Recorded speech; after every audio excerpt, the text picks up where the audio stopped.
last burger leads to an unexpected and terrifying encounter. No one was surprised when Eddie's, a small, greasy burger joint that had only opened a year prior in my town, was said to be closing down permanently within a couple of days. In the weeks leading up to the announcement, a multitude of allegations were sent flying in the direction of its owner, Eddie, ranging from claims of embezzling to accusations of unfaithfulness which left him divorced. It was only a matter of time before Eddie pulled the plug. I thought it a shame, though. Despite my less than favorable opinion of the guy, the burgers in which he served were the best in town. So for old time's sake, I decided to pay the joint one last visit before its passing.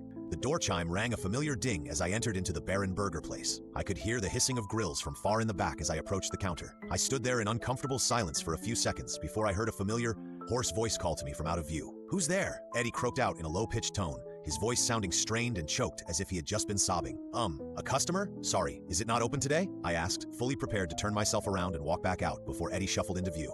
He had seen better days. Eye bags sagged his face down and an unkempt stubble was sprinkled across his jawline. He wore a stained apron with a sweaty wife beater underneath. It was clear he had been crying, as his eyes were red and he was shoveling dribbling mucus off his face with a gloved hand. He cleared his throat before speaking. Yeah, it's open. What can I get you?" I was hesitant in responding. In my mind, I was contemplating whether to just call it a day and apologize for bothering him, or to let my gluttony get the best of me. I soon made up my mind. "Yeah, can I get a chicken filet burger and a side of crinkled fries? Oh, and a drink of Pepsi too." Eddie didn't appear to fully register my order at first, as it seemed he was zoning out while staring off into the distance. From the kitchen, I began to hear faint shuffling and a muffled voice intertwined with the hissing of what I presumed was the cooker. Eddie seemed to take notice and thus responded abruptly. "Okay, got it. Just take a seat, and I'll be right there with your order. And don't mind the noises. Those are just the moving guys, packing up all my furniture," he told me with a shaky tone, his eyes locked on me while he cracked a nervous smile. At the time, I decided to give the guy a pass for his odd behavior. I mean, his entire life was basically over. Who can blame him for being slightly unstable? Eddie returned to the kitchen as I found a seat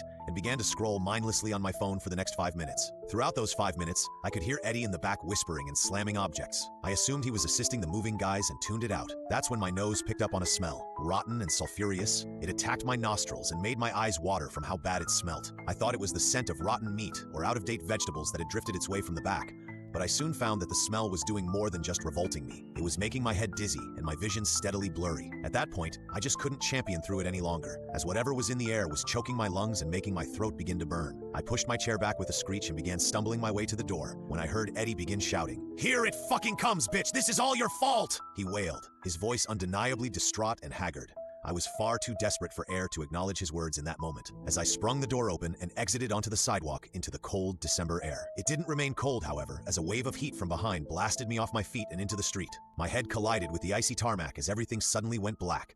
My memory from that point remains hazy, but from what I can remember, red and orange bled into the darkness as I slowly came to, flat on my back, surrounded by passerbyers, ears ringing. I could see Eddie's was no more, as a violent inferno laid claim to the establishment. Windows shattered as its foundation shook. The front room was in complete ruin, flames bellowing from where I once sat before I again fell unconscious. Upon waking in the hospital and being questioned by the police, I learned what had happened: a murder-suicide. Eddie had bought canisters of hydrogen sulfide and was in the process of filling the building with it when I just happened to enter. The hissing I heard was not that of the cooker or fryer. Hell, there wasn't even any cooking appliances in the kitchen to make such noises, as, unbeknownst to me, the kitchen had been stripped clean a day prior. Instead, what I heard was the sound of gas leaking. Thankfully, by the time Eddie had begun to flick alive a lighter, I had already taken one step out of the door, foiling his attempt at taking me with him by a hair as he ignited the flammable gas. But it remains a murder-suicide, as despite my survival, me and Eddie weren't the only ones there at the time. A woman was there too. Eddie's mistress, as I found out. She had been invited over and had been restrained and gagged by him by the time I entered. The muffled noises I had heard had been hers as she struggled to escape from her bindings, to which she could not,